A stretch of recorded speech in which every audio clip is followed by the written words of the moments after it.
And we are live with another Freedom Friday. It is Friday, but you are still not free. But hopefully after this show, you will be more free than you were when we started in the beginning. I am Chris Stewart, as always, ready for another great conversation with my brother, Sharif El Mekki. Good morning, Sharif. How you doing? Good morning, sir. Good to be here. Good to see you. Any opportunity to kind of dive in and dissect, some of the words of Brother Malcolm is always, I think, insightful. Fills you with not only understanding and awe, but also like gives you an increased sense of urgency. So I've been looking forward to this ever since we spoke about it last week. Well, welcome to the people who are going to watch us today, and please drop resources, links, things into the comments that help us have a good discussion, and don't let anything go by, because I will say things and then you'll talk to me about it later and you'll say that Chris boy, he says things that blah, blah. And Sharif tries to catch a bunch of them, but he can't catch all of them. He said can't catch them all, huh? You can't catch them all, man. Not that good of an outfielder. Our family are the ones who watch this show. Our family catch everything. So today we are talking about the Ballot or the Bullet speech by Malcolm X. It's a historic piece of work that I think is challenging. It's deep. You can't walk away from it without a bruise, no matter who you are. You can't walk away without feeling affirmed in some way. Sharif and I were just talking about this speech before we went live just now. There's a little bit of something in it for everybody to feel challenged by and to feel as though he's speaking to them also on it. The context of the speech, it was 1964. In 1963, there was a battle over the Civil Rights Act and getting it passed. There were complex politics all around. There wasn't a firm commitment from any direction to do something so game-changing as to pass the Civil Rights Act, something that gave new vision, a new voice, to the desperation and the pent-up demand for full human status that Black people were going for at the time. Malcolm X at the time was not a civil rights leader. He was a human rights leader. And he made a big distinction between those two things. I think in some ways he thought the civil rights path was one that was built on a premise of a lie. And the Ballot or the Bullet speech cuts through all the lies. In it, he says he's neither a Democrat nor a Republican. He says it should not matter whether we're Muslim or Christian. He says they don't kill us because we are Democrat or Republican or Muslim or Christian. They kill us because we're Black and we don't have sufficient power to defend ourselves. The basis of the speech is if you're not fighting for power, you're not fighting for anything. And by power, he's pretty explicit in his form of Black nationalism to say that we need to build our own things. We need to build schools and banks and the means of production that give us ownership of ourselves. And then we need to be left alone from others who might try to come in and divide and rule, divide and conquer, divide and exploit, colonize, recolonize, decolonize and recolonize, whatever. So here we are again, a couple of days away from a big election, an election in which one of the people running has been widely seen as the better version of David Duke, the one that you could actually elect, the one that could actually reach the White House. David Duke years ago attempted the same thing that Donald Trump is doing today. He got plastic surgery and everything. He took off his hood.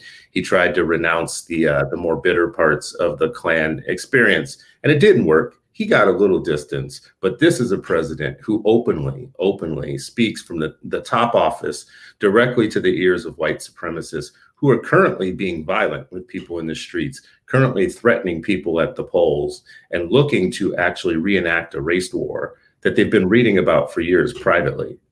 And they have a president at the highest level who's about 40 or 45% there when it comes to being reelected, which you have to ask yourself about that. Like, what would it take?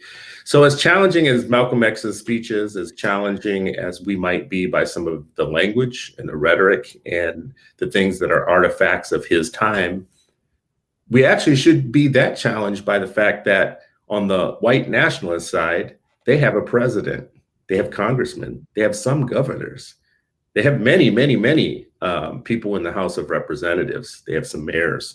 They definitely have some police unions and police chiefs. And they definitely have some police union locals that are teachers union, I'm sorry, locals that are in red counties and red places, and even some in blue. Some in blue. Nesby's right here in blue. Even some in blue. So anyway, that's the setup. Good morning, Sharif. Tell me why this is important. You have been using this speech with students.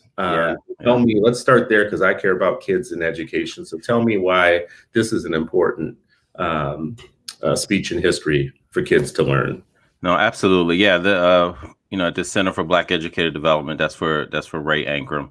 We're working with high school students, college students in this dual enrollment class. And while it's kids in crisis, we look at if kids are in crisis, that means our collective being is in crisis. The future is in crisis. And, being that and obviously, while we're talking about this election, this is for all times, anytime, particularly in between, right? This November 5th is just as important, as Election Day. And so this idea of using this speech and being able to dive into it and see all the implications that still resonate today is absolutely crucial. The idea of this just self-determination, unity and self-determination is, I think, threaded throughout. You started off with is your religion? Is that really why they're killing you right now as a Black person in America? Or is it because you are Black and your experience here shows that's their main issue of your existence, that you exist and you're Black because no matter what sphere, no matter what political party you claim, no matter what where you worship, they're coming for you. And Malcolm just talks about building this power, this idea of self-determination. We talk about Kujichagulia, define ourselves, name for ourselves, create for ourselves, speak for ourselves, instead of having others define, name, and speak for us. Do you think that if you were a young person who's reading this today and you had a little bit of help understanding the context or whatnot, that it still holds up in something you could actually walk away with as a student, as a young person today in 2020, as far as we've come, that you could walk away with this with something you could actually use to be successful in life?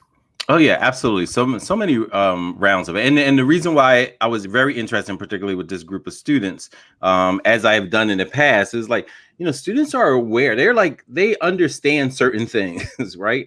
And particularly they are so engrossed with the election and this understanding and trying to develop this political maturity that Malcolm talks about. That starts at a young age. That political education, that has to start at a young age, right? And so for them to grapple and understand what does it mean to unify our people?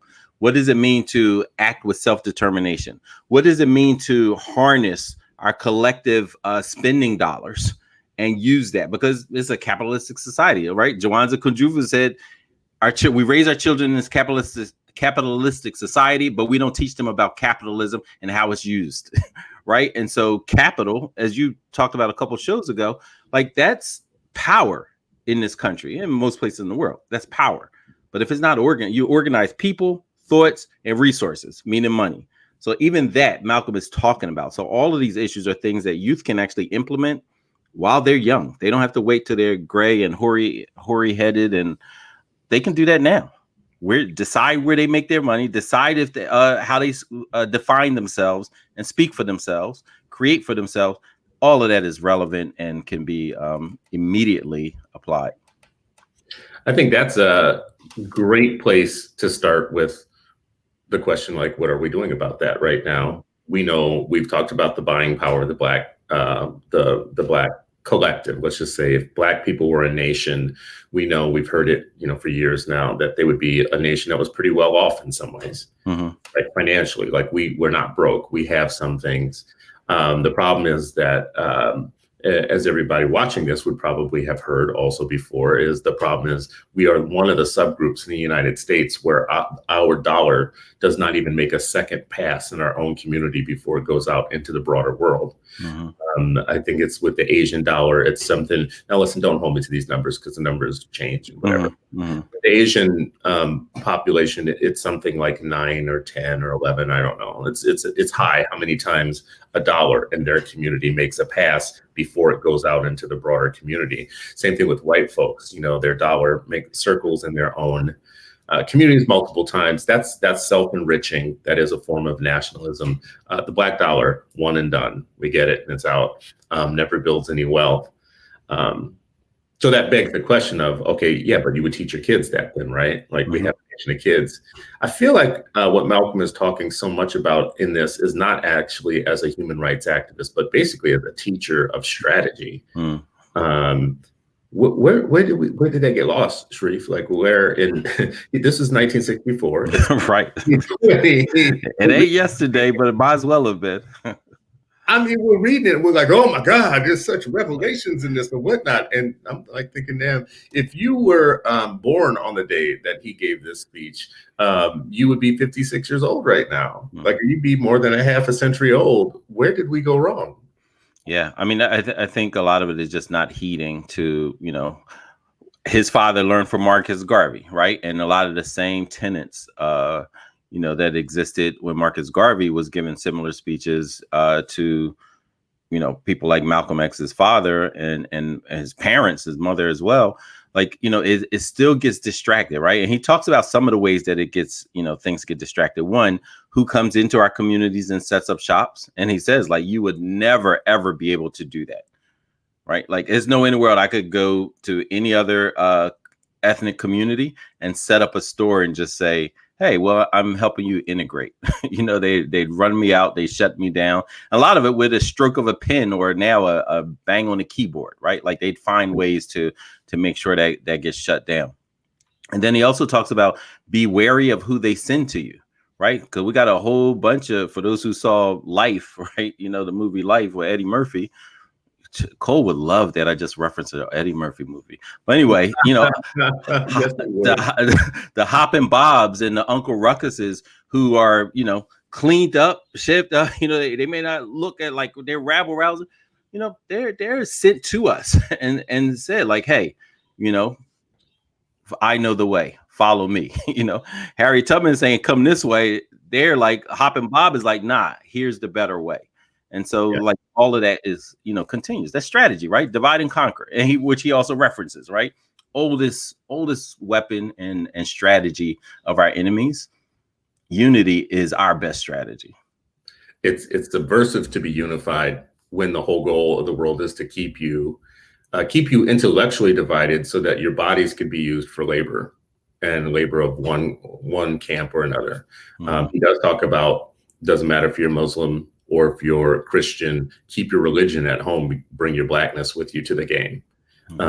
He says the same thing as we said at the top of this, with other things that might divide us. But look at the situation that we're in right now, Sharif, where you have people like Kanye and Ice Cube and others who will be dragged for having talked to Donald Trump. And in some cases, Kanye was just straight up going that direction. He's going the Trump direction and the Candace Owens direction and whatnot. Ice Cube wasn't. Ice Cube was just like, listen, anybody who's in power is the person to talk to because basically we're about power. We are not about all the sophistry or whatnot. But he gets dragged, right? A portion of the population watches that, then drags him. I just saw last night Lil Wayne. Yeah, I was about to, oh, that's okay. Yeah, I saw that posted on our thing. Right? Like Donald Trump Muppet standing with Donald Trump or whatnot. Okay, he's going to get dragged. And I think he deserves getting dragged, not just because he stood with Donald Trump, but also because he can't rap. So I think for both reasons, I think he should get dragged or whatnot. I'm only pointing out, I've never seen the level of division if you're for Biden or if you're for Bernie. or if you're for Trump or whatever, that just it flies in the face of everything that Malcolm is talking about. We are not there. We're not there at all right now. As a matter of fact, we are in some serious time where we can't agree on anything. Do you think we've lost the time past for this Black nationalism talk and this let's all be together, this unity thing? No, man, I think we have to push even harder into it. I think, there has to be clarity of thought, right? And just back in Malcolm, he talked about, I forget the politician's name. It might have been Goldwater or somebody, but he basically talked about this idea that there's certain politicians that awaken Black people up, that they'll be kind of asleep and figure oh, it's all coming together. Just need a couple more, generations and that kind of thing. We saw it with Obama, right? It's oh, post-racial. And it wasn't, a lot of people oh, white people said it wasn't just white people saying that. There were plenty of Black folks who thought we've arrived because it was something that they never could have imagined happening. Well, even in Biden, we could see the same thing. Hey, he got a VP that identifies as Black sometimes, right? And so all of that is really important for us to take notice, take heed to. And I don't think it's to buy. Unity is a universal and forever, concept, theory, and practice that can apply, right? I just, and particularly now with so many different types of, not different types of Black people, but different mindsets, different ways of thinking, different places that living, right? I think even now more, there has to be this kind of umbrella idea of what unifies us, and the most easiest way to identify that is who's your enemy, but being able to recognize who that is. If you don't think that white supremacy is alive and kicking and is your enemy, then you're going to be a problem. It's going to be a problem. But that in itself is a unifying force, or it should be, and it can be. And this is the political education that we have to do. It transcends all the other so-called differences. So you think teaching kids that that there is a thing called white supremacy and that is the enemy, and even pointing out some of the people who are the standard bearers of that's a strategy? That's do you think that's it's definitely not something positive to teach kids. No, and you know what? So many of them know it already. They know it. They're coming with it. They're analyzing the challenges. They're sharing their experiences in schools, even the schools that so-called are integrated, but they recognize I'm having a segregated experience here, right? So they're already seeing it. They see it personally. They see it from the stories that they hear from their families at the dining room table. And they see it in the media. They see it in the community, right? And so it's not much. A lot of it is just showing the truth, exposing them to a speech like this, right? How many Black children, this should be in every, and not once. This should be multiple, because you read for purpose, right? And so often you can read an article, you can read it for his rhetoric, you can read it for his messages to Black community, you can read it to the political messages. And so continuing and ensuring that things like this, speeches Ballot versus the Bullet. Ballot or the Bullet is part of, back to what we said, required reading for conscious Black children, and Black adults. This is a part of it, right? And this reminds me, even this speech, it wasn't the first time he gave this speech, right? He gave it in Cleveland before that, where one of our Babas and heroes, Dr. Howard Fuller, was in the audience, right? And he talks about that speech was originally supposed to be a debate. Right. And then it just turned into something that was so powerful, and that people forget that there were other people on the stage that wanted to talk, because it was just this captured so much. One of the things that was at issue back then is his brand of strategy versus the Dr. King brand of strategy.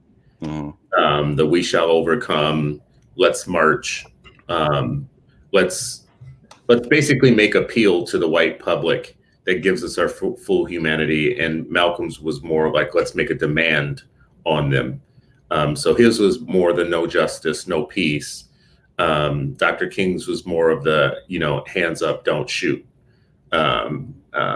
which are they both died. So I just want to be really clear about this. Before 40 years old, right? Like I just want to say, like, anybody watching this thinking, now which one we should pick? I think both of them died. The peace route led to death, and the demand route led to death. But I think towards the end of both of their lives, who would you say towards the end of Dr. King's lives and Malcolm X's life was making the biggest transition to the other side? You had Dr. King, who was basically starting to make questions about, like, I think I might have told my people to integrate into a burning house. Mm-hmm. Yeah, this might have been some BS here. And Malcolm X, on the other hand, was coming more to the humanist side, humanity, human rights, the brotherhood of man. We're all brothers. Mm-hmm. Who do you think was making the biggest transition the other direction? I think they both were. When I was young, I read this book, The Man Who Cried I Am, and it kind of talks a little bit about like this transition and this developing. And when you look at Martin Luther King's side, he was not just in the South or talking about. He was in Philly talking about schools. He was in Detroit talking about wages, right? He was talking about militarism. He was talking about economic oppression, right? Malcolm, when he was in the Nation of Islam, like, they were forbade to get involved with politics at all. Right. And so that transition was also huge, because now he's like, hey, you know what? Like, we're going to work with anybody and everybody who's trying to get the foot of white supremacy off the neck of our collective, in our community. Right. And so he was talking about, like, hey, you know what? We're going to work with anybody. If you look at Malcolm earlier, when a white woman had came up to him and said, well, what can I help as an ally? He was like, nothing, and walked away. Later, he would say, you know what? I would say, get your people. Like, your job, your work is to dismantle white supremacy, because that's your creation. I'll work on our people, for us to unify and have, what Frederick Douglass used to say, power concedes nothing without a demand. But demand, we talked about this before, you demand like this or you demand like this, right? That unification of your fingers is much stronger, much more cohesive. And that's what drives things forward. If I were reading him today, I would think that his indictment of the Democratic Party was the most stinging one within his speech, or his talk here. And he's basically saying the same thing you hear today, which is, you put all your hopes and dreams behind them, and they always put you last. You put them first, they put you last. They put you last. They are just now getting around to this civil rights bill after all these years of it being important to you or whatnot, and all these years of them getting elected on your back. And they're just getting around to your thing, and they're barely only getting around to it. You put them first all those years, and now they're just finally getting around to you. They put you last. And with control of Congress back, which was also that other interesting piece, right? Like, they, now they'll say, well, it's divided and we can't really push it through. There are times when it's not divided, when there is, the numbers are on the Democrat side, and still. What do you think is the lesson from that for today? You're on the brink of electing the second coming of David Duke once again for another term, versus the party that 50-something years after Malcolm told you this in 1964 has just lived on your body as a fuel for their own agenda. And continuously, by some accounts, I'm not going to fully agree with this, I'm just saying, and it's just coming out for the people that would say it, the Democrats have always taken Black folks for granted. That feels like a catch-22. Oh, it most certainly is. It harkens to, David Bell, there is no escape. You're between a rock and a hard place. And like, what does it mean? Is it in the pan or in the fire? Right. And particularly if we don't have the base of Black power to buttress, to protect our most vulnerable. Right. And so what I think it means is that you vote with your eyes wide open, that you're voting as part of a collective strategy, an overall strategy, not the vote in itself is what's going to, bring about liberation, but the voting is part of what has to be a more sophisticated plan of attack, right? And not be a political chump where we're just like, oh, I'm just like, that's it. This is it. Like, yes, that's better than the fox may be better than the wolf, but that ain't a peaceful existence either. And so how do we fight for the peaceful existence, for our children's hope and aspirations to be realized? That in itself means that we have to continue. The voting is like getting in the blocks in a race. Like, it literally means like, all right, I'm here. I'm in the blocks. It doesn't mean that the race has even started. Like, that's, it's the day after. What do we do? That's what's important. I was trying to think of an analogy as you was talking. It was hard to come up with one. People may or may not know about this about me, but where I live, there is not a lot of like fancy stuff. Matter of fact, let's just put it this way: if you live where I live and you want seafood for dinner tonight, your very best option, like the 5-star top option where I am, is Red Lobster, right? Now, this might sound a little funny for a brother living in Philly, but there's oftentimes we're foodies here, so we have all this, Yeah, we're not foodies where I'm at. Well, we have a different definition of what makes a foodie.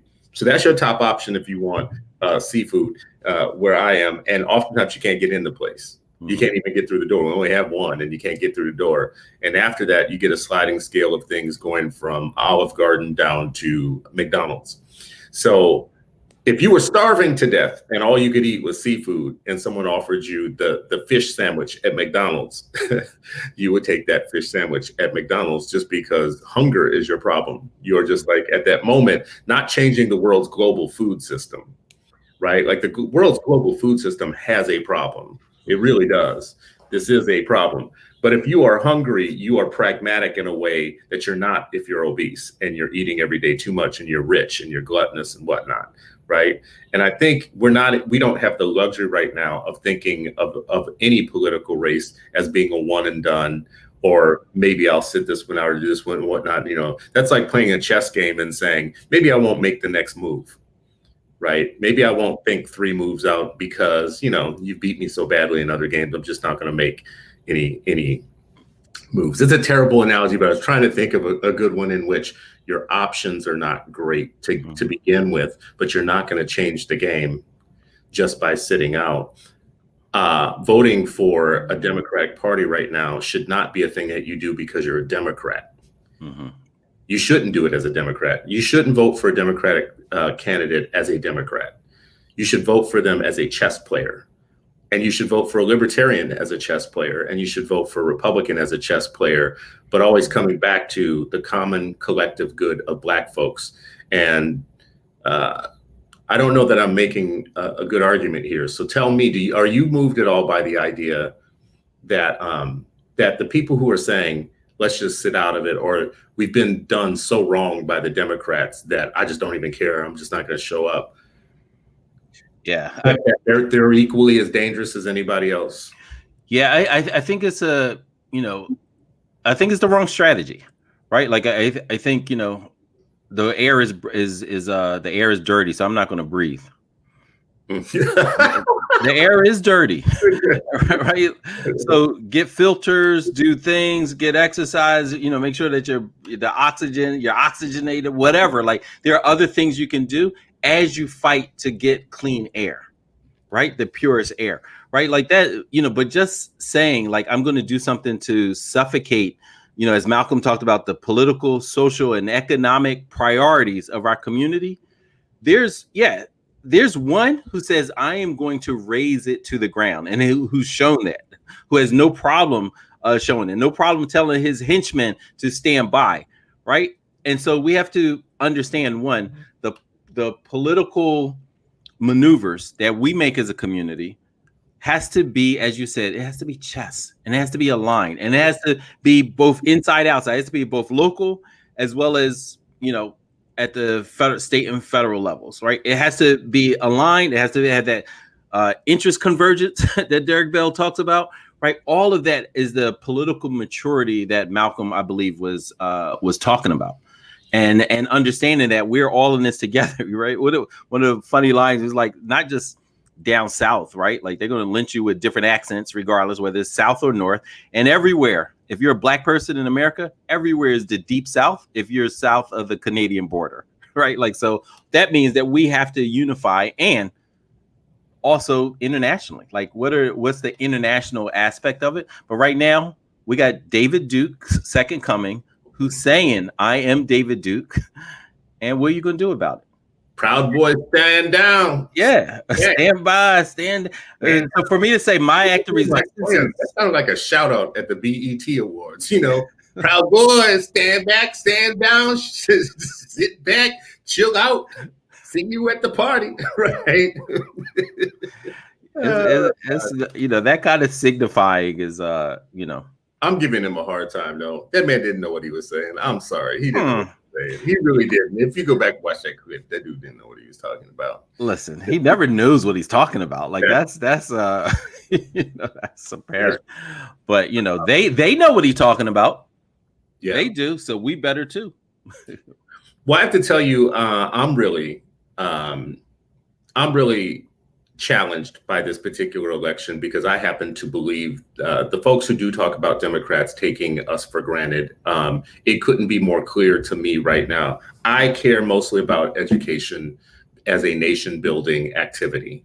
There are many activities that build a nation, many, right? Commerce, collective economics is something that I think builds a nation. So that is a nation building strategy.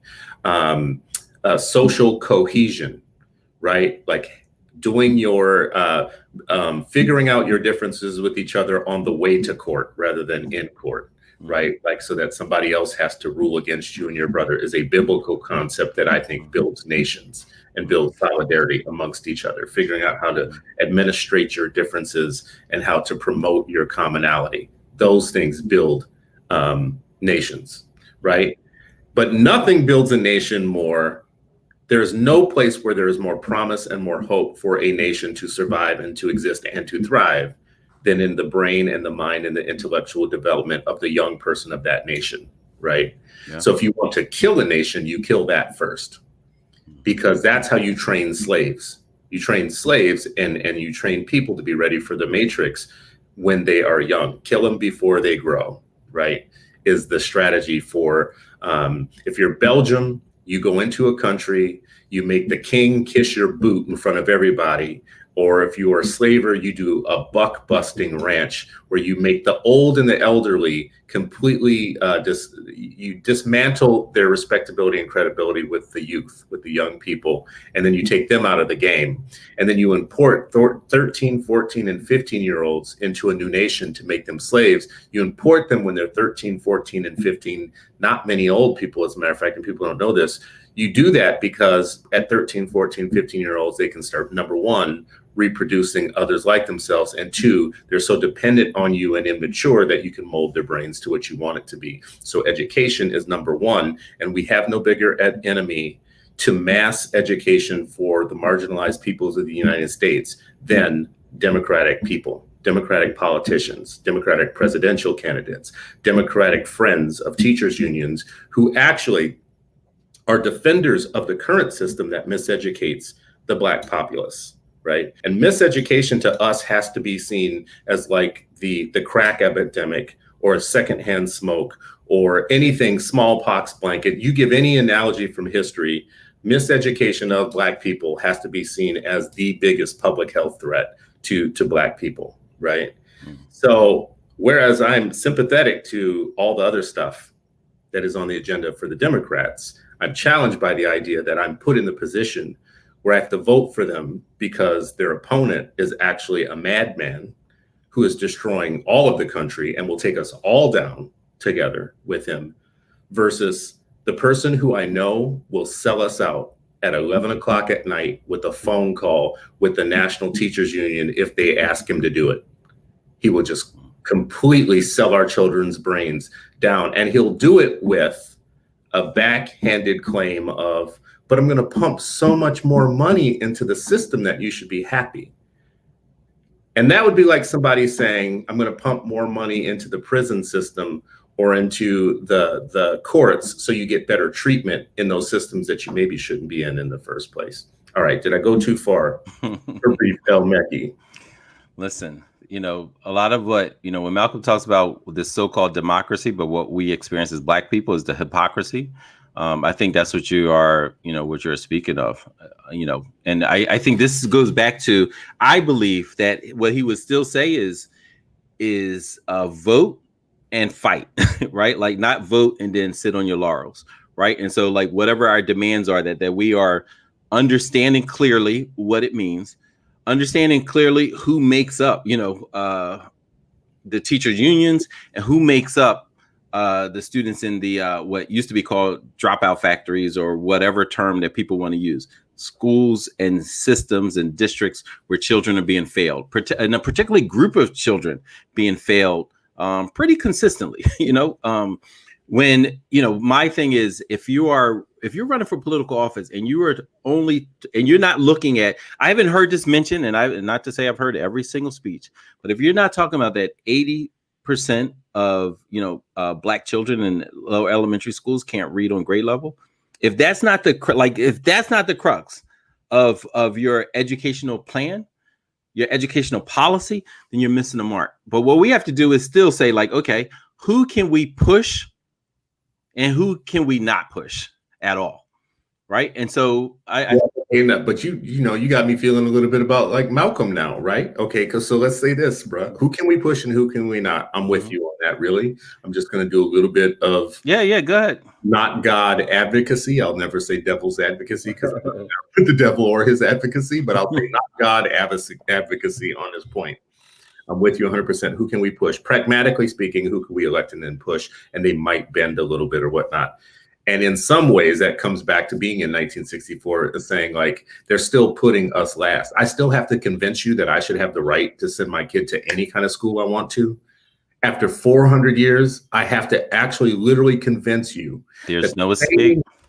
That the same teachers unions that were lording over a system of miseducation in 1964 are still the same teachers union you're going to listen to today, who's going to tell you that they want my body in your building, but they don't want my brain in your building, right? They want one without the other, and you're going to listen to them because you are a Papa Doc Democrat, right? That's the way we play this game right now. And some of us are so asleep. Dr. Malcolm was trying to wake people up back then. Some of us are so asleep that we are drinking the public education cult's Kool-Aid that it still is good to fortify it with a bunch of money to keep us hostage and foreclose on our brains. And Democrats are doing that. That's not Republicans, Libertarians, Green Party members. Well, listen, if Green Party members took over, they would do it worse. But I'm just saying, like the cult of unionism's hold over the Democrats, to me, makes it a non-starter for me in so many ways on the issue that I care about. So that's the only pushback that I would have on that point is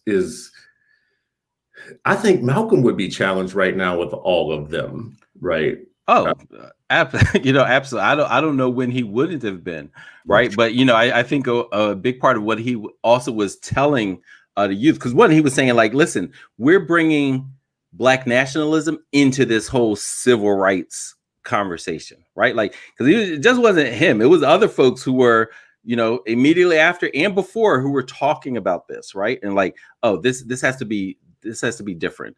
One of the folks who talked about it was like, he was so insightful that he was one of the primary folks to like really revolutionize the Black mind. Right. I think James Cole talked about him in that sphere, that people understood that in a real clear way. He talked about making it plain, making people understand, and then organizing. Because you notice, never in the speech did he say, don't vote. He never said that. Yeah. What he was saying was, vote as an organized body, vote with self-determination, vote understanding that you have power, vote understand that while they see you as second-class citizens, you make sure you see yourself as their equal. I don't see it as realistic, bro. Which part? All of it. This is like all of it. Right. This is why I have a negative opinion about it or whatnot. I think we've reached a point where that ship has sailed, where Black unity has sailed. Really? I don't agree with that. I just I feel like that ship is sailed. I don't want it to be the truth. I don't want it to be the truth. But I feel like we have so many, he talked about handkerchief heads and Uncle Ruckus, Uncle Tom's, and Bob's. We got Uncle Ruckuses or whatnot. The idea that you're going to get a Coleman Hughes and a John McWhorter and a Glenn Lowry who bring up the Uncle Ruckus contingent to sit and break bread with, like a Farrakhan and an Obama and a Cory Booker over here. And, even in talking about this today, we started out talking about the power of the black dollar and black economy.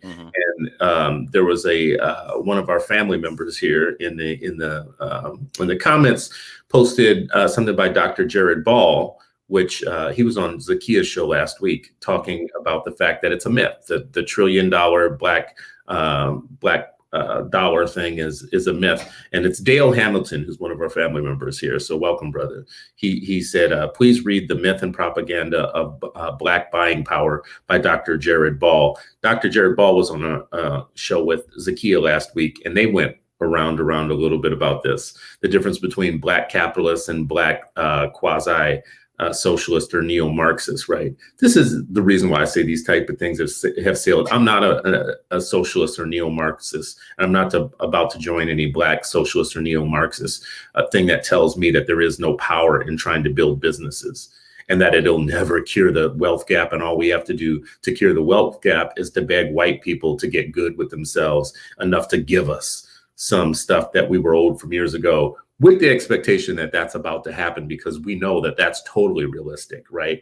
That's more realistic to some of us than building our own businesses, building our own political parties, building our own schools, building our own. We are still in a world where we are fighting between the black nationalism idea and the Nicole Hannah-Jones popularized version of integration, not having your own, but actually joining the other team.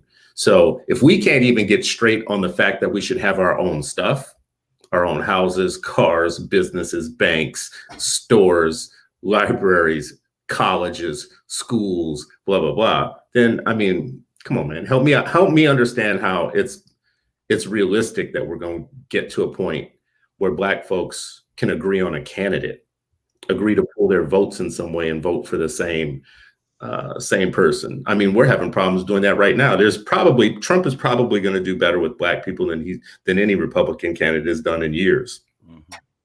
We can't even get right on the fact that we shouldn't have a David Duke in the White House, right? So what's the hope for black collective behavior in any other sphere right now? Yeah, I mean, I think it's a couple things. One, it's not going to be everybody. It never has been. You're always going to have, collaborators, supporters, protectors of white supremacy, right? And so that doesn't go away. One of my other favorite speeches is where he talks about this idea of the house Negro and the field Negro, right? And what that means in political context. Right. I don't think to me, unity does not mean that 100% of everybody in every community across America. He would frequently talk about the 22 million black people. I don't think that's what he meant, where every 22. While he's using that rhetoric, what he's saying is it's enough people to do. There are enough people right now that I believe can unify around this idea of black owned businesses.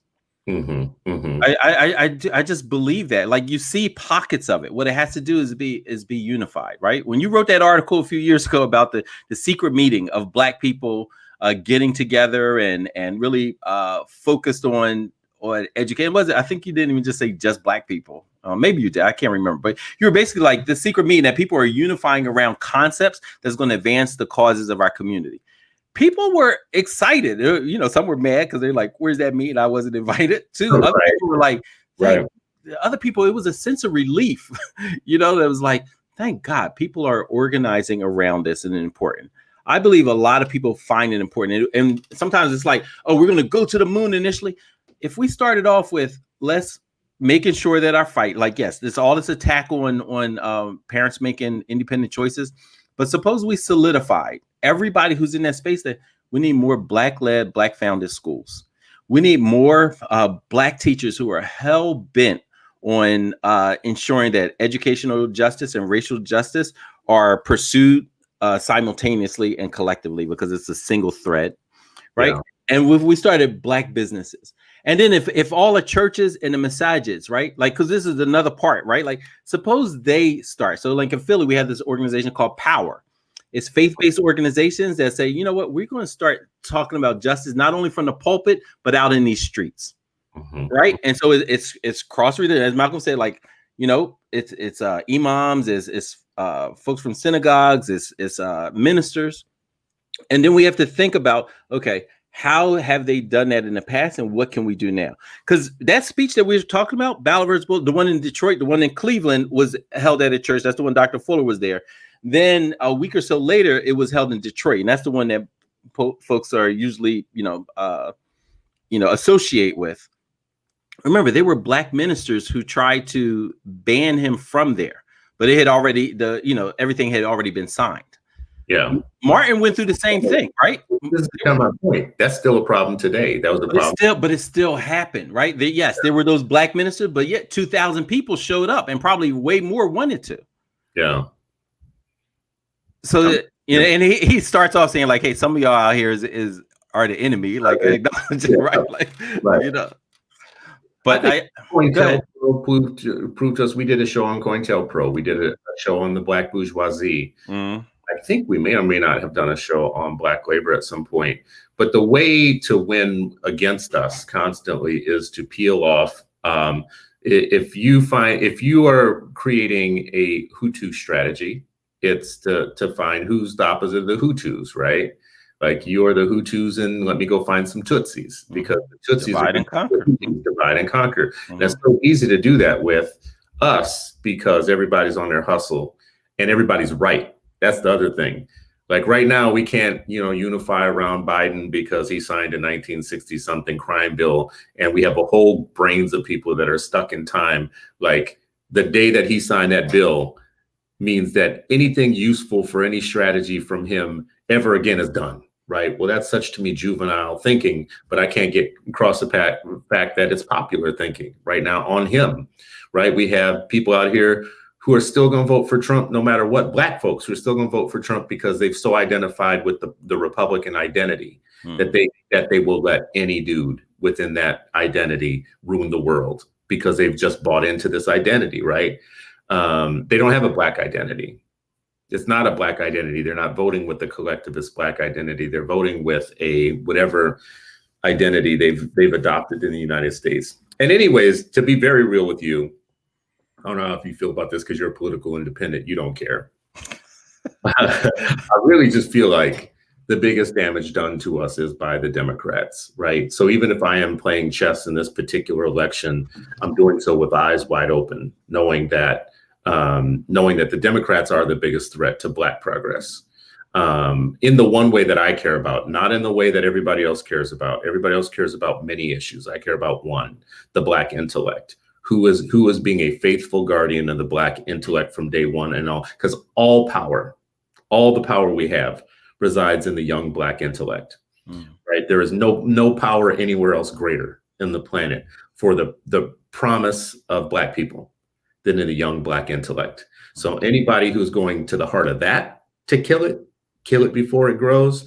You can talk about healthcare, you can talk about welfare, you can talk about everything else on the planet. But if you are not a good guardian of the Black intellect, the young Black mind, you are the enemy that he talks about. And on that accord, I definitely think that the Democrats are the bigger threat to us, even though they're offering us a whole bunch of candy on other stuff that we care about. I'm getting negative, bro. You're making me more negative in this conversation. I'm done with this. Well, let's inject some. I do want to double down on like what you said, and we spoke about this before, where there's this politician in Louisiana, a white politician, and he said the best time to kill the Black revolution is before it's born. Right. And so to me, that speaks to this intellectual, promise that we have in our Black children. And so this idea of like it's hard for me to separate everything, right, and just say it's only education, because for me it's so intertwined, right? Like the health of the child in the womb goes to prenatal care that speaks to educate, right? Like it's all interwoven in so many different ways. And I think when Malcolm talks about the fox or the wolf and which one is more menacing, which one do you have a better chance? Which one does your child have a better chance on? Me? I know I don't want to get too nerdy about this because listen, they both are. But guess what? A fox is about the same weight as a medium-sized cat. So which one do you feel a better chance of like pulling together and unleashing your Black power on? One is going to have blood dripping from his fangs. The other one is going to try to trick you and slide.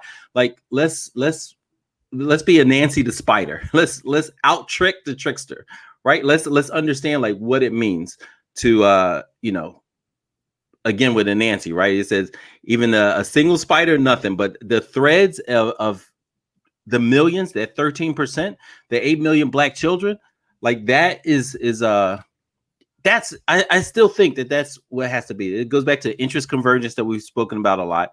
And you know this. It's a frustrating topic to talk about, but you also know hope is the fuel of the revolutionary. And so we have to at some point re-inject hope. And the best way to re-inject yourself with hope during all of this is to gaze in the eyes of the youth. Mm-hmm. Right. And that's why I love what we're doing, because that's, as you said, that's where the answers are. That's where they are. Brass tacks on this quickly. Mm-hmm. Again, about the Democrats, because they're giving me the biggest, I think, indigestion right now. First of all, I just want to say that what Malcolm was talking a lot about in the speech.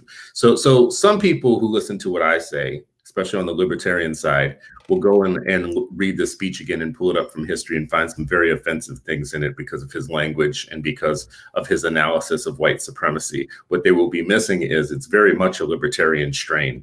He said we need a self-help philosophy. We need a self-do, like a self-determined philosophy. And then he talks about the freedom or death, the liberty or death. Liberty or death.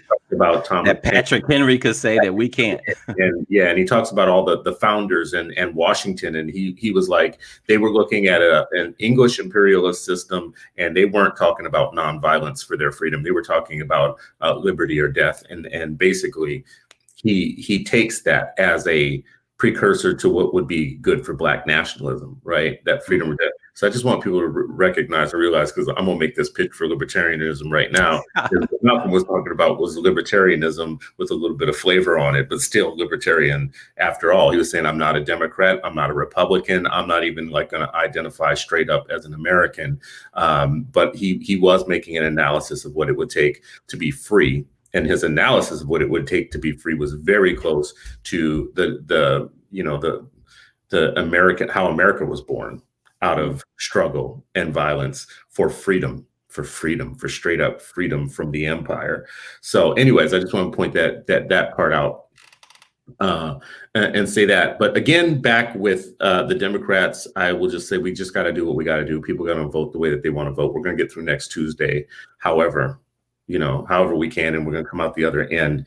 If we get Trump out of office, it opens up the ability for us to get rid of all the brain power we're using right now about civil liberties, because he's just like one by one trying to wipe away our civil liberties and get police officers to rough us up a little bit as they put us in the car and that sort of thing. He's definitely Captain Police State.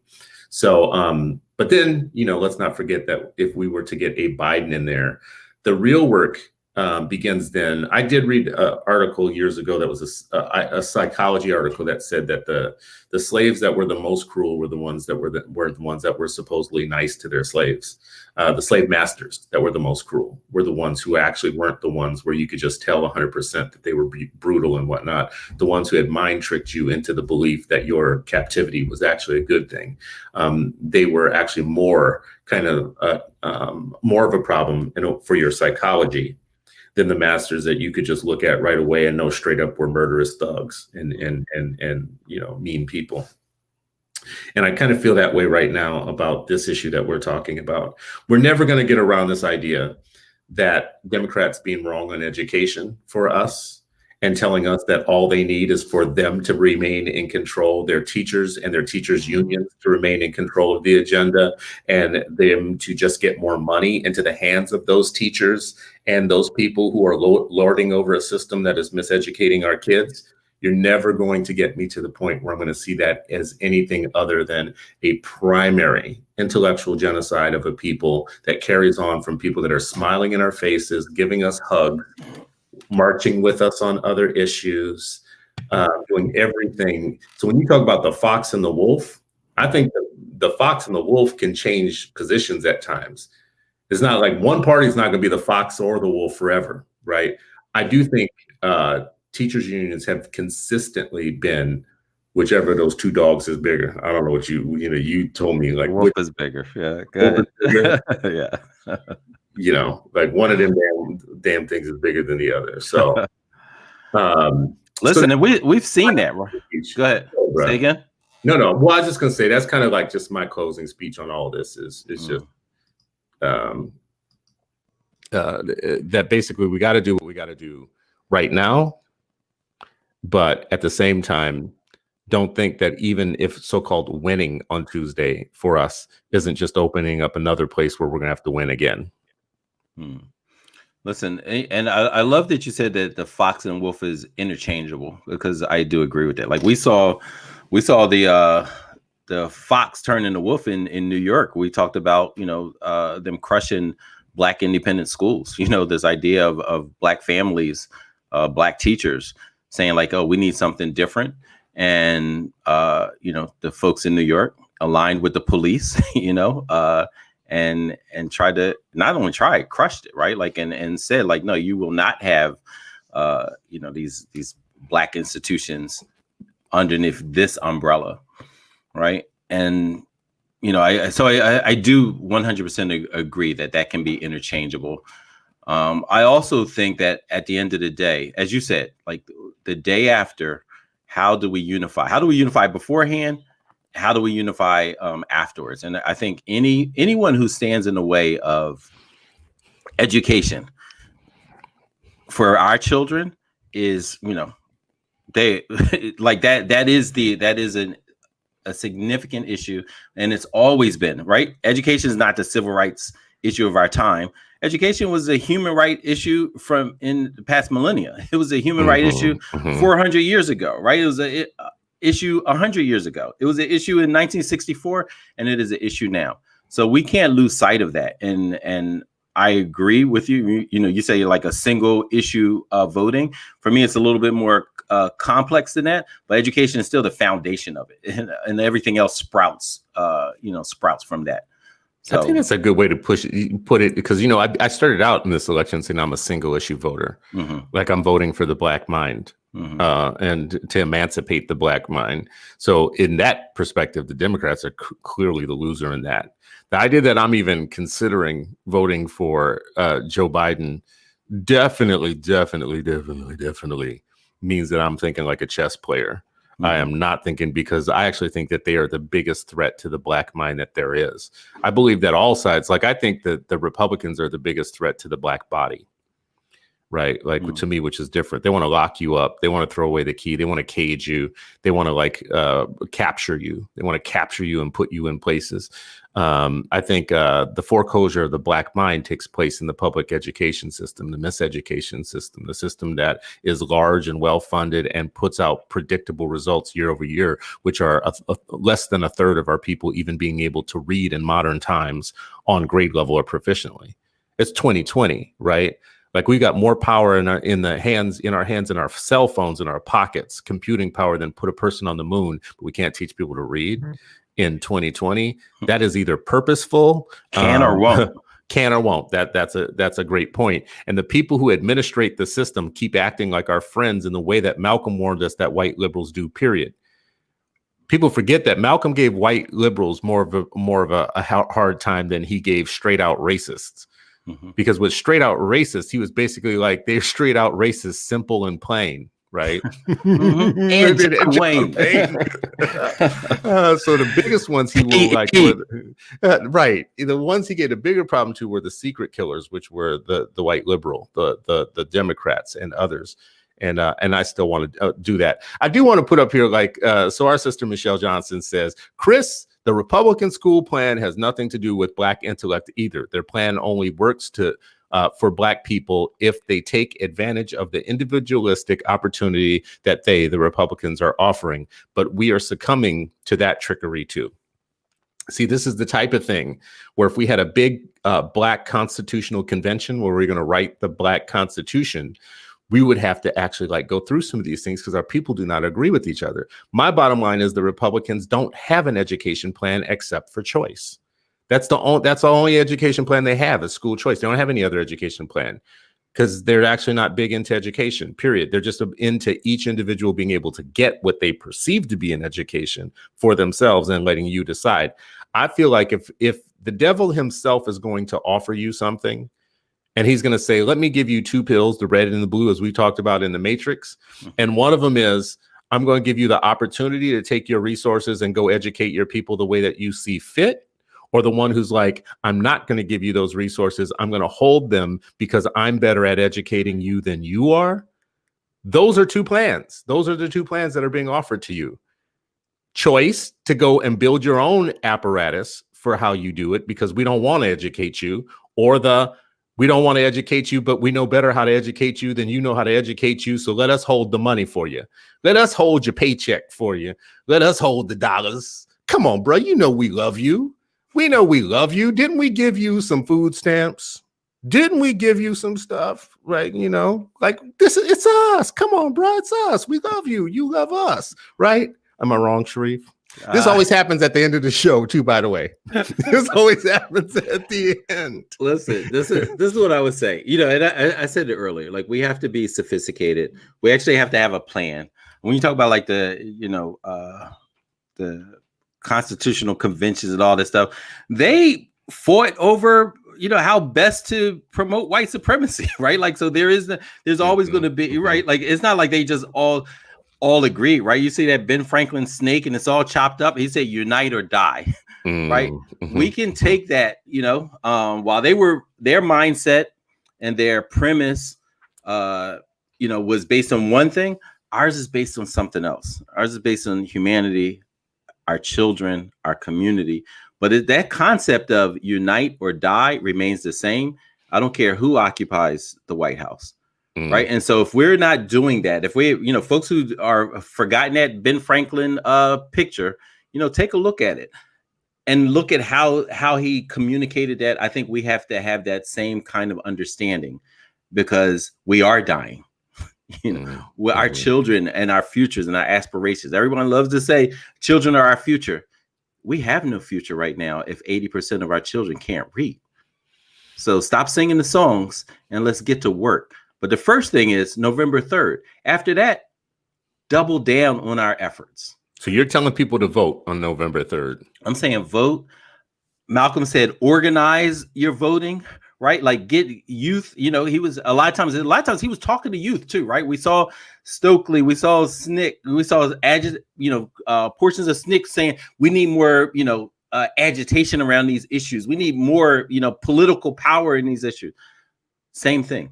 We need our youth to be out there. We need our youth to be, you know, galvanized and voting. But that energy can't stop. Bring that same energy on November 4th. That's what I'm saying, right? And I think that's what he was saying as well. Don't just, you know, think that you've arrived because you got Trump out. Because for some people, that is their finish line. They just want him out, and then they can go about their business, including many of our allies, right? They're just like, all we got to do is get him out, and then because you see, it's like, oh, now white supremacy or now racism, because they're like we're like racism existed before he got. What are you talking about? You know, but for them, they think he ushered in racism. I don't think he ushered in racism at all.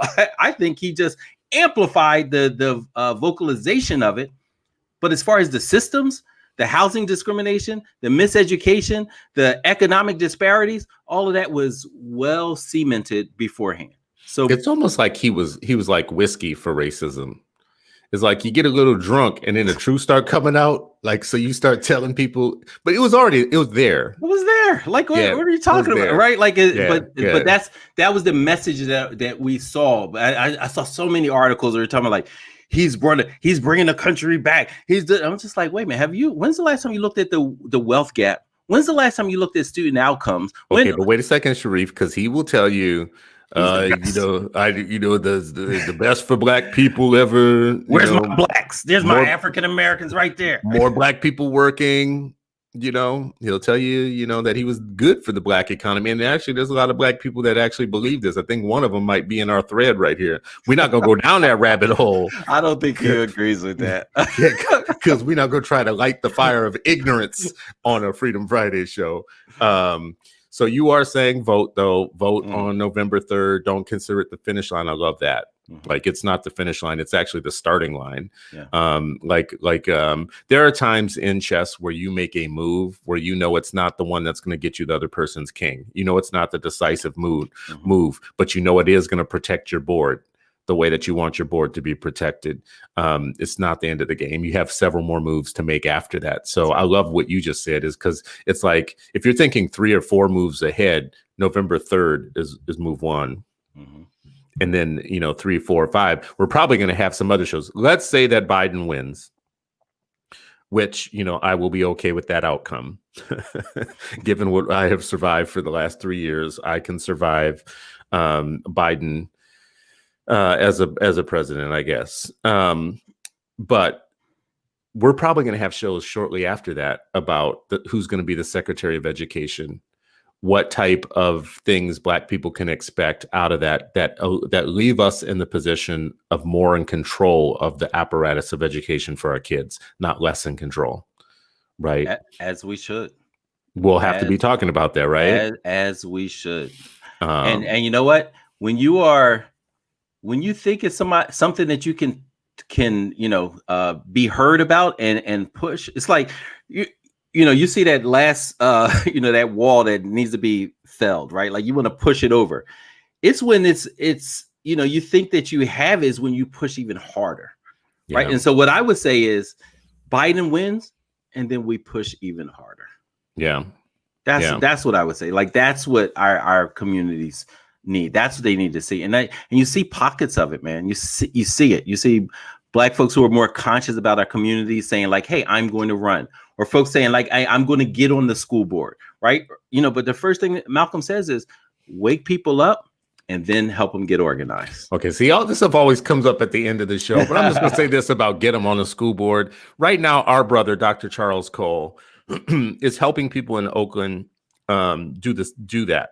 The Power to the Families PAC, or whatever it is, Power Families PAC, or whatever he's got going there, are running black candidates for school board who are being attacked by the white teachers union, who wraps itself in all kinds of Che Guevara t-shirts and, like Black Pantherish discussion and blah, blah, blah, power to the people stuff, blah, blah. They're a straight up teachers union weaponizing the faint echo of Oakland's black radical past against black people running for school board to liberate the black mind from white teachers unions, right? Oh yeah. That's where we are right now. That's right? where we've always been, right? Like the anti-blackness in the so-called allyship, that's a real thing. That is deeply rooted in that, right? We talked before about people would help black people escape slavery, but that didn't necessarily mean that they thought black people as their equals, right? Like how much legislation had to come after some of the same people said, oh yeah, you shouldn't, because it goes back to what was their mindset. Did they believe that, oh, you shouldn't be enslaved? Or did they believe that white person shouldn't be making money off of you? I should be, right? So when Malcolm talks about black people, the black community being this political football, and you watching a football game and they're wrestling, it's like the scrum, the Australian football, they're all like together. It's us as that political football that's being yanked back and forth. Don't think that one of those yanks means that you're being loved and taken care of. I just want to say to you, you're not going to have another show on this too, because I have a more radical idea than Malcolm did. Malcolm is saying we are that football. I think we're the field. Just being trampled. And because I think the most power there is in the United States, in the world, on the planet, is land. Land is the basis of everything. It has been the basis of all power or oppression. And I just did some writing and some reading around land as the basis of all these things. So we should come back to this for another show, because I actually think there's something to that. We could talk about the Black Belt, right? Like where they talk about part of reparations should be from, I think, Louisiana to North Carolina should be black, that should be black land. That should be an independent kind of a new Africa kind of place. And yeah, we built America, and we especially built the South. And so there was a lot of, folks in conversation beforehand saying like, hey, all these states should be, RBG territory, right? Well, and Dr. Claude Anderson says that there should be a high-speed rail system that rivals those in Asian countries that connect the American South, and that rail system should be a capital project that is owned and operated in the same way that Native Americans own and operate casinos on their reservations. That they should have the accounting jobs within that, the customer service jobs, the ownership of the budgets and everything. And that could be a project that has durability and a regenerative amount of capital that comes out of it. That could be the project for reparations for Black folks. So I think that's more stable than people. Well, what do you want to do? You want the government to cut everybody a check? Like that dumb stuff. Why is Michelle Johnson always trolling me in the comments? She's just trolling the hell out of me right now. What did she just say? No, she said she I think she's agreeing with it. She like that land thing. She got 15 acres and she's holding on to that. She should hold on to her. Yeah, you got 15 acres. I got 1.5 acres. If you got 15 acres, you better keep it. And everybody else listening, get you 15 acres. Man, that's amazing. But she was saying, Republicans are trying to control the choices of Black people. And there was something else about like she so listen, I'm not a fan of Republicans. The only thing, I'm about as much of a fan of Republicans as I am of Democrats, right? I think both are looking at making us slaves in one shape or form. One is on the cultural side, and the political side. The other one is on the kind of like the system side or whatever. They all have a plan for making us slaves. But I will say this, Michelle Johnson, I want to stop saying the Republican education plan because they don't have one. I want to keep going back to, we don't need them to have a plan. We just need the power to determine for ourselves. And if someone gives you choice and someone is offering you no choice, those to me seem pretty clear. I don't care if it's Republican, Democrat, or whatever. If one is saying, go fly, be free, I'm not going to give you a bunch of whatever else. I don't care about you. I don't love you or whatnot. I hate you. I hate you. Go be free. Go do something without me, whatever. I hate you. I'm okay with the I hate you because it's saying go build your own thing and whatever. What I'm not okay with is I love you. I love you. I love you. Have no choice in what you can do with yourself. Have no choice in how you can educate your kids because I love you. To me, I don't need love or hate. I just need the freedom to be able to build schools. Damn it. I just need more people like Sharif starting schools right now as we speak, right now at this very damn moment. Sharif, I have asked you and pushed you over the summer. You had a freedom school. There are families like mine, many families like mine, who are talking to each other about what a hot mess of a situation we're in right now. And we're in a hot mess of a situation just to get a basic online kind of education. If we want to add to that some sort of cultural competence and relevancy or whatnot, our options go way down, right? So not only can the districts and everybody else offer only a inferior form of online education, for sure, if families like mine and others wanted some cultural competence included too, we got really nothing right now. So if anybody came along and said, listen, I want your per pupil income to be back in your hands and you can pay whoever you want to educate your children right now, since the government can't do it, I don't need you to have any other plan but that. Give me the damn money. My kids generate like $16,000 to $18,000 each. And I got 3 kids, right? How much money is that? Like $60,000, $50-something thousand dollars or whatnot? Yeah. Give me that $60,000. I will educate 3 kids at home, and I will hire Sharif El Mekki. We will have the Sharif El Mekki Academy of Black folks that is tired of other shit. That will be that will be your academy, and I'll give you the $60K.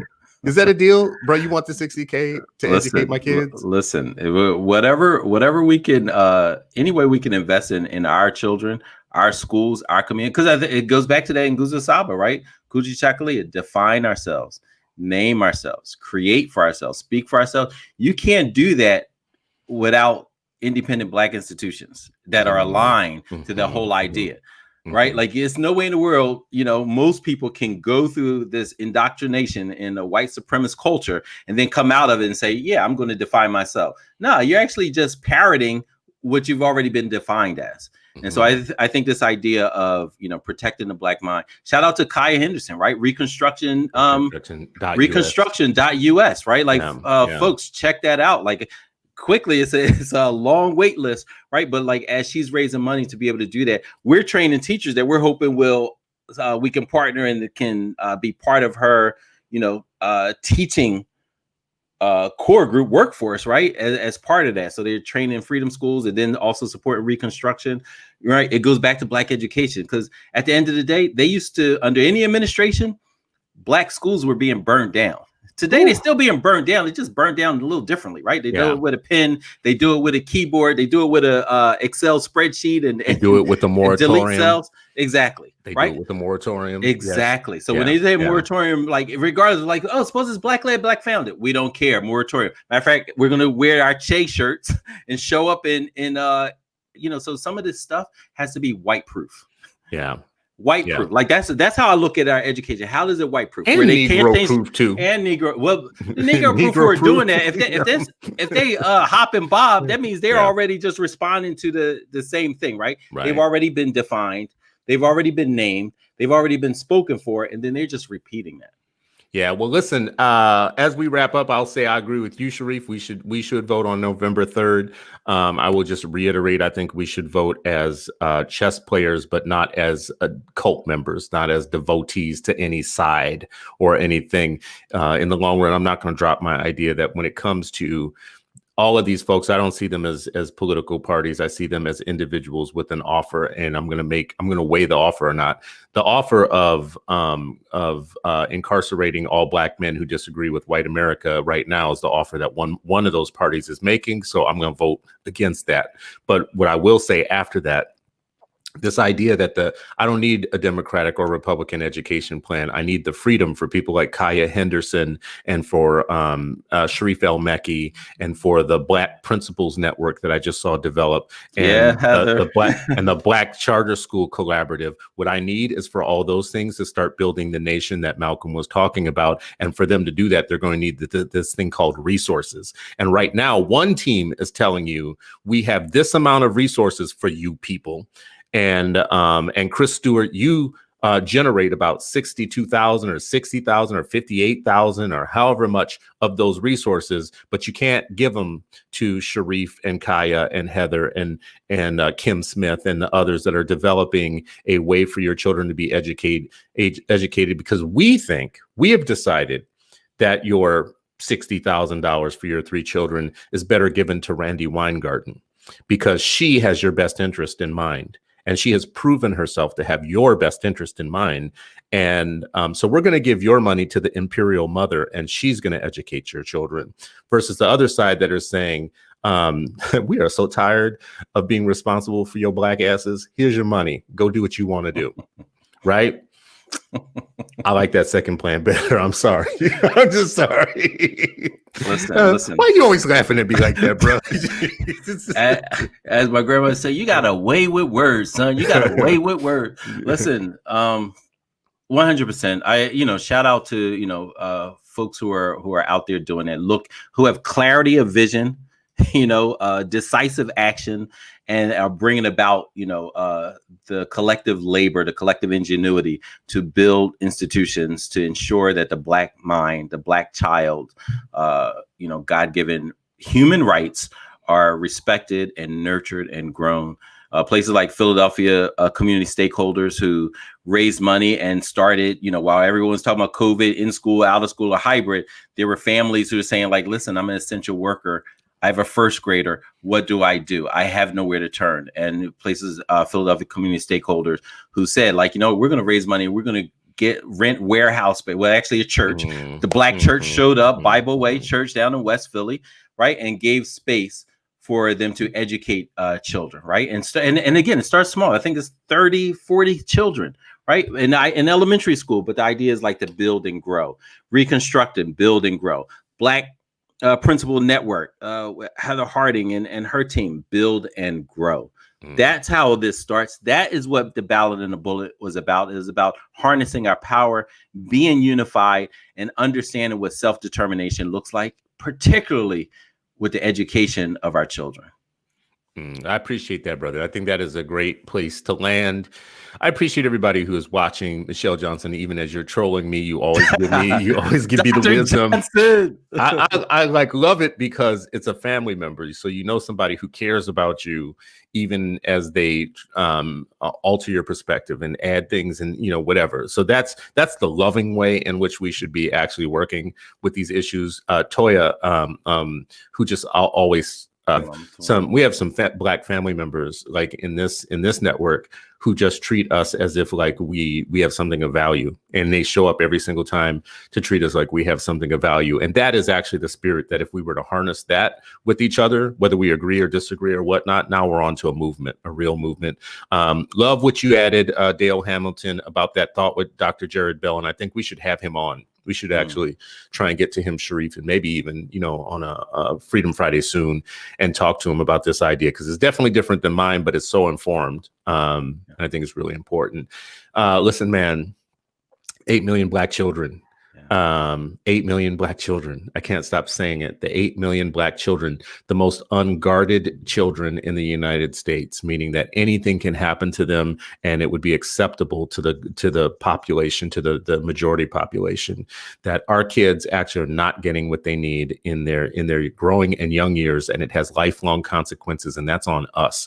Our ancestors are not smiling on that situation. Our ancestors are actually demanding and crying from the grave that we stand up for ourselves, that we straighten our backs, and that we make sure that we don't care what the monster is, that we slay that monster in defense of the intellect of our children. There are 8 million Black minds that are walking around right now, and they are carrying with them the future of the Black race every single day. And we are allowing people to invade those minds, to put in the wrong operating system, to play the wrong tapes, and implant in those kids the things that will destroy them, not help them actually grow. It's the whole kill them before they grow strategy.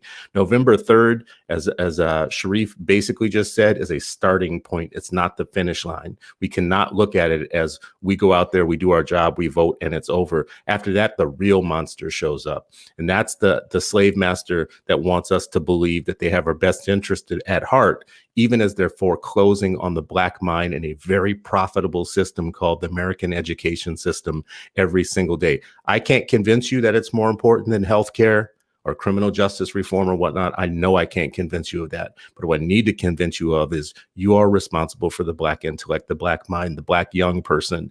And we have to ask serious hard questions about the people who we've looked up to as elected leaders, elected officials on all levels: school board members, city council members, mayors, governors, senators. All of them have failed and fallen down on the job. I don't need you to be a Republican or a Democrat, just like the speech tells us. I just need you to be a big ass defender and guardian who will ruthlessly fight for these kids. That's my long speech, my long closing argument. Sharif, anything you want to add in the end here? Unsheathe your swords. Woo! Cling, cling, cling, cling, cling, cling. Let's go. Rally cry. Thank you all. This has been another Freedom Friday, and you are still not free, but hopefully you are freer at the end of this show than you were at the beginning of this show. And you will join us again next week on Friday for us to continue